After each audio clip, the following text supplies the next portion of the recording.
pambola nzambe pona misalonga na moni depuis nga na tia makulu na nga na kati na esika awa. Kombo na nga grâce. Kokoma na nga mbala liboso na komaki awa, c'était le 2 novembre 2025. Nauta ko perdre Jamie il y a 8 mois. Basandi le kaki après na yi kokoma na Jamie et komaki quand même presque 3 mois. Na la muki na de sentir la douleur na salibu. Na moi makile zobima. Fallait na ki l'hôpital. Là on a qui l'hôpital, bah le faut passer l'échographie. Bah ça là qui fait échographie. Médecin le binanga que Demieza, mais sauf que place au moi la zokola et à peine maille au eza tout autour. Donc évolution et gozalate. Bah koki ko ça la traitement, mais ça peut marcher tout comme ça ne peut pas marcher.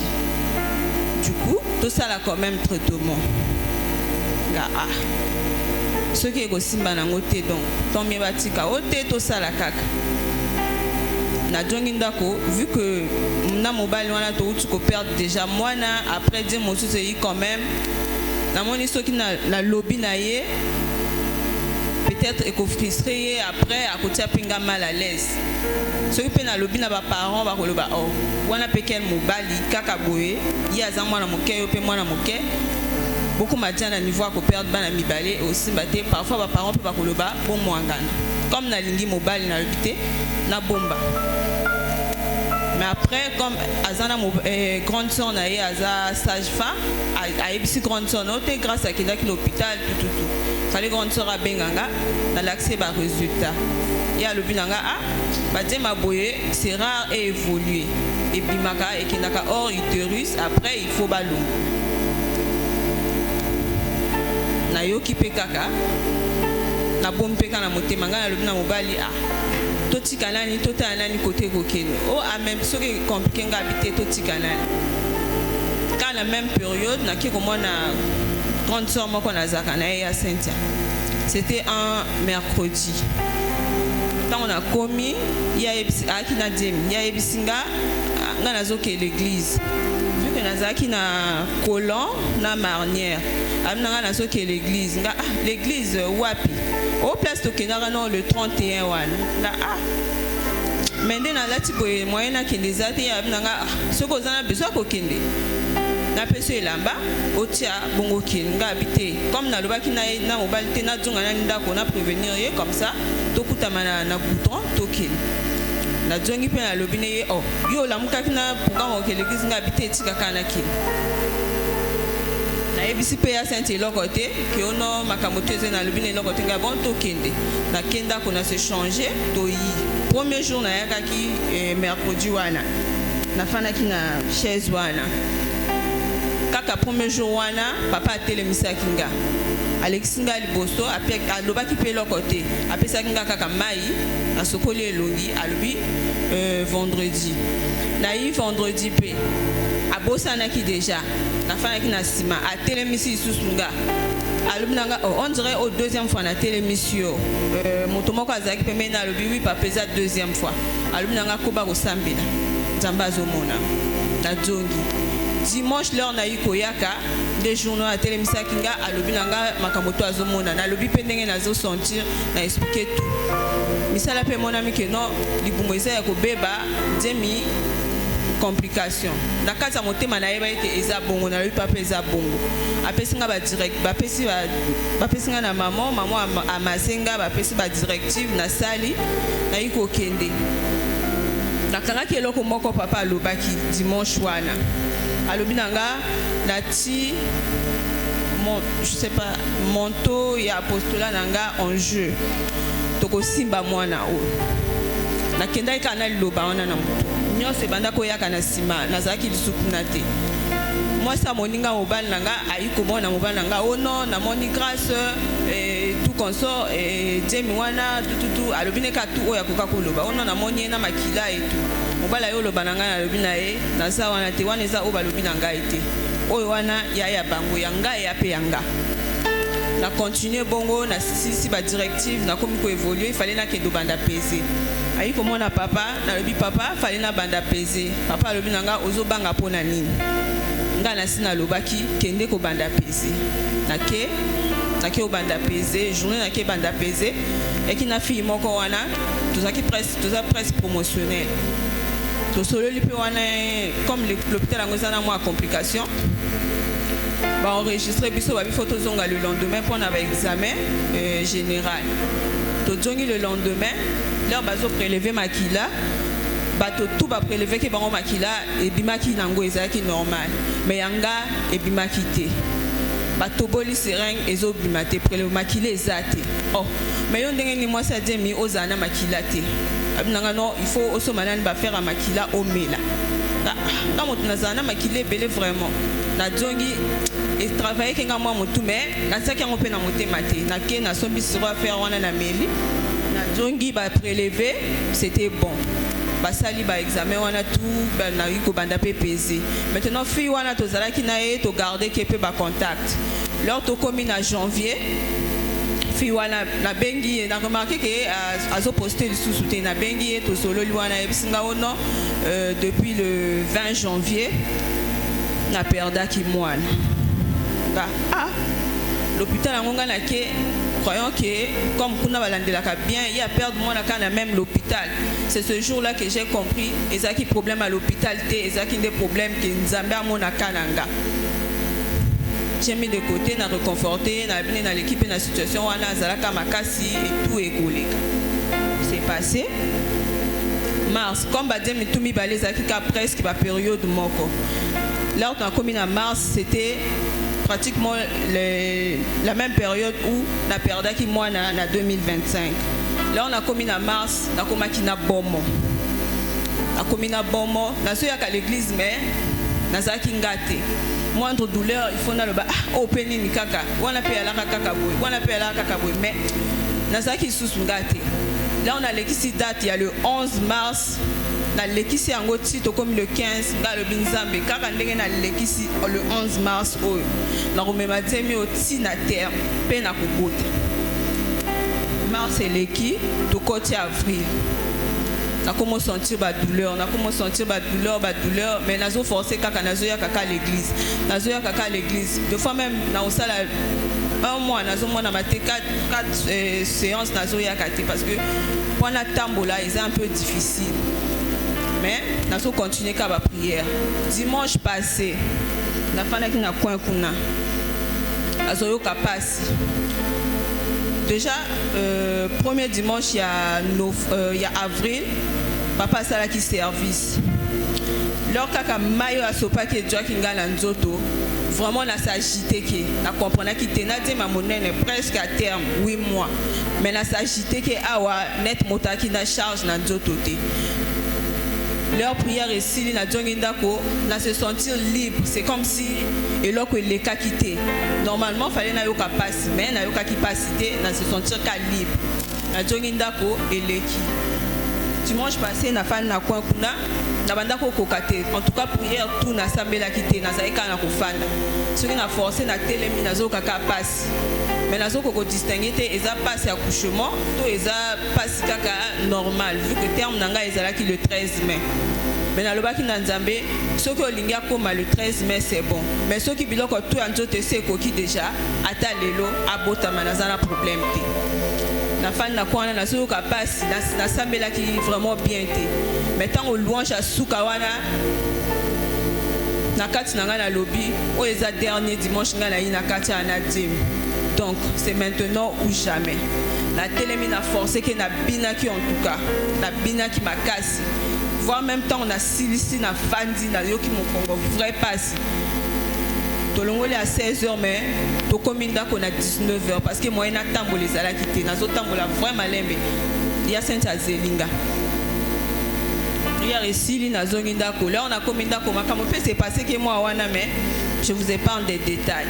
Là on a commanda ko fallait na lamba etunga nazo kokate moi na lamba ezate nazo baluka kana na douleur wana na kotinda ko na lala même si Yacinthe asalanga mwiloko na lia comme tous fait un lopango moko Yacinthe a pas dû à tout ça lundi na tongo passe voilà le grâce qu'il n'est qu'à l'hôpital ngabinete na ok l'hôpital côté mardi même chose mercredi na tongo l'heure de la muki tant on a essayé de se soulager na senti makila nga makila ndenge nini na boy koloba na ye parce que azalaka mota panique ako paniquer akolukanisa nga ya lobi nanga ukofanda yo moko nga bien na ofanda maman akuyaka totikali na Yacinthe abi grâce to ke l'hôpital nga lobité to fana nani na fandi na lamba qui même na lambi na li to komi ba 17h Yacinthe abi nanga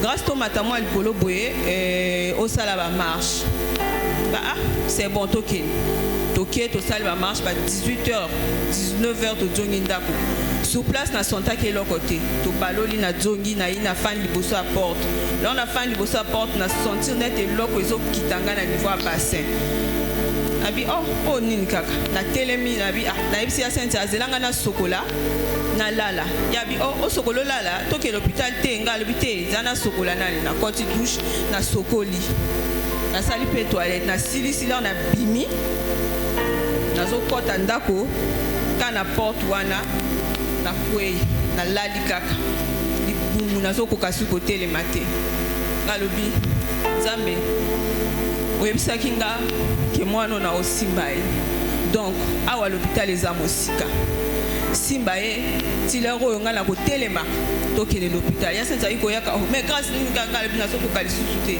nabengi mama akobotanga mama alobi c'est bon bongisa just sac bimisa omata nazobila bino Yacinthe a du sac nazana bouteille moko ya mai papa pesaki nga dernier vendredi nazalaki mai wana en fait depuis nazo yango ça fait presque un mois et si la kate soki na sentir yango ekiti na bakisi mai soki na sentir yango ekiti na bakisi lelo na melaka yango kaka nazwi mai wana na meli na koti chambre nazwi moi carte de membre moko ya rose tozaka nango nazwi carte wana na simbi na fongoli yango na kati na Nzambe awa na bwaki kanda ni 2 mois soki lelo nga na kie moto continuer ko bwakela nga kozala te donc yo faut simbanga bafona continuer ko bwaka carte ko na telemi nazwi sac na tina mopandi na ibisi Yacinthe wana déjà 19h30 na ibina Yacinthe a sac na bimi na venu Yacinthe azoyaka na sima nga lobi nga nazoke liboso mpona ko attirer attention ya bato te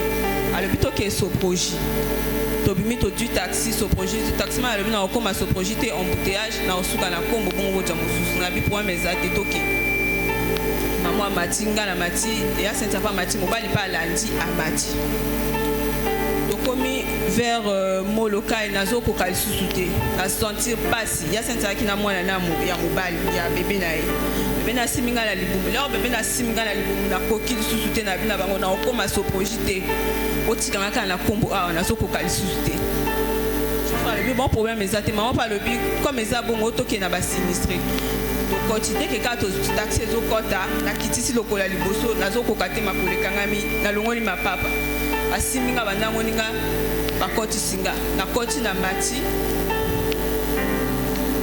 sage-femme wana alobi yo donc ofanaki no na ndako ozodila makambo tu natali nazoloba te na mati na mbeto adui badwati avérifie alobi mais mwana ye awati ozalaki wapi depuis kala wana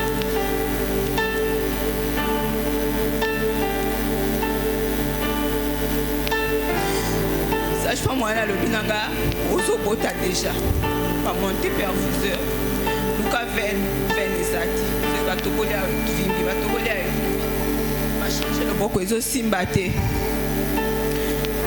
na mati ti bayi kozwa veine le temps bazotobola veine nakoki lisusu te fale na pousse mama nalobi nanga zela kopousse nani te nani tolati bagan te nazoyoka bango lisusu te nalobi ka Nzambe olobaki na nga nakomata nakokita na mwana na nga sala kaka nga na mati awa nga nakita na mwana na nga nakovivre même situation 2 fois te parce que eza na beto moko wana mpe kaka oyo balobaka na nga ki mwana se ya kokufa kasi ya to oyo nakokita na mwana okufa te na poussé première fois et donc ils allaient quitter deuxième fois ma ebimi troisième fois moi na bimi bala moko na le Jésus.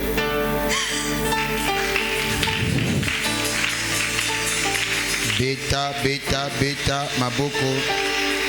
On peut apporter en même temps l'enfant. Na banzi koloba yali pete, comme je l'ai dit. Pour maman à croire que tu as déjà perdu combien de grossesses à vos simba. Hein? À Bongisi Zemi, il y a 8 mois, d'après le témoignage qu'elle a donné ici, n'est-ce pas?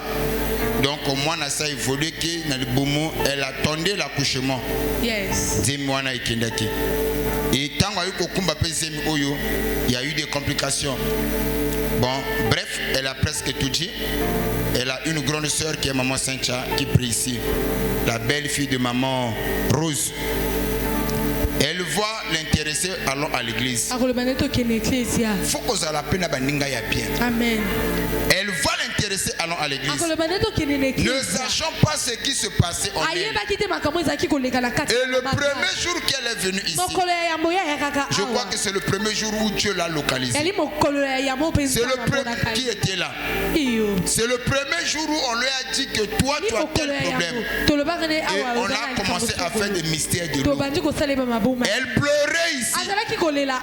Et je lui ai, premier jour, deuxième. C'est le dimanche où j'ai dit, je prends le sceau de mon apostolat, je le mets sur toi. Cet enfant-là, tu le toucheras, tu le mettras au monde. Si tu avais perdu, parce que tu n'avais pas Dieu. Si tu avais perdu, parce que tu n'avais pas la lance de ton père. Mais avec cet enfant, tu le toucheras. Déjà à l'hôpital, que moi na oya koko évoluer té. Pour ayana mai. Et mai na mwana et ko simbate. Mais généralement basé mango kende kena l'utérus après comme j'ai eu. On doit enlever. Et elle est venue ici par la foi. Sans que Alobana pasteur, Dieu avait déjà vu. À travers un mystère, je crois que j'ai pris maman et bah quand on a un laboratoire, la gynécologie spirituelle, gynécologie spirituelle. Bah quand tu connais basali musala. Et l'autre est là qui colle les saillés, oh est là qui ozanga, le lo il le voilà à Simimwana. Devant Dieu et devant le Seigneur. De lever l'enfant selon la voix du Seigneur. Ce qui a la mais il y a besoin d'engagement de colisa moi na bongisi yanani yanzambi. Donc instruire selon la parole. Et les parents aussi prennent l'engagement de consacrer, de confier l'enfant à Dieu. De dire Seigneur, c'est toi qui nous as donné cet enfant. Nous te le recommandons. Nous te le confions.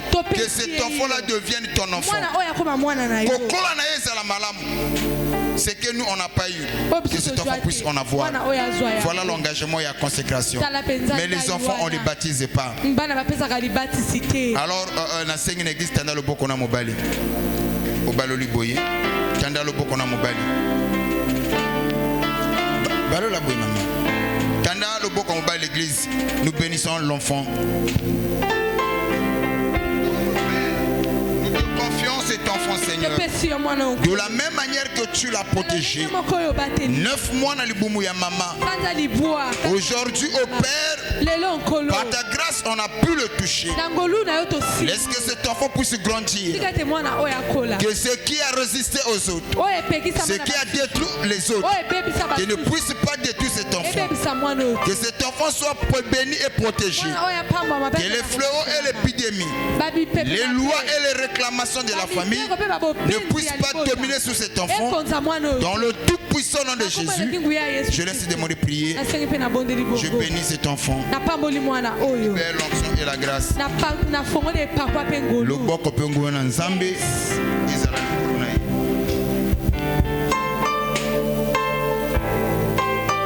Au nom puissant de Jésus. L'église vous déclare les paroles de bénédiction. Que la grâce et la bénédiction soient son partage.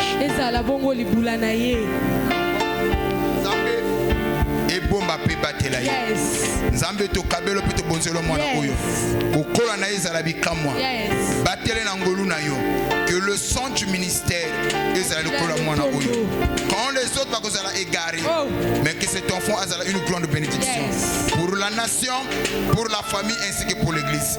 Dans le tout puissant nom de Jésus, nous te les confions Seigneur. Dans le tout puissant nom de Jésus, quand on arrête, tout dit comme le dit, amen.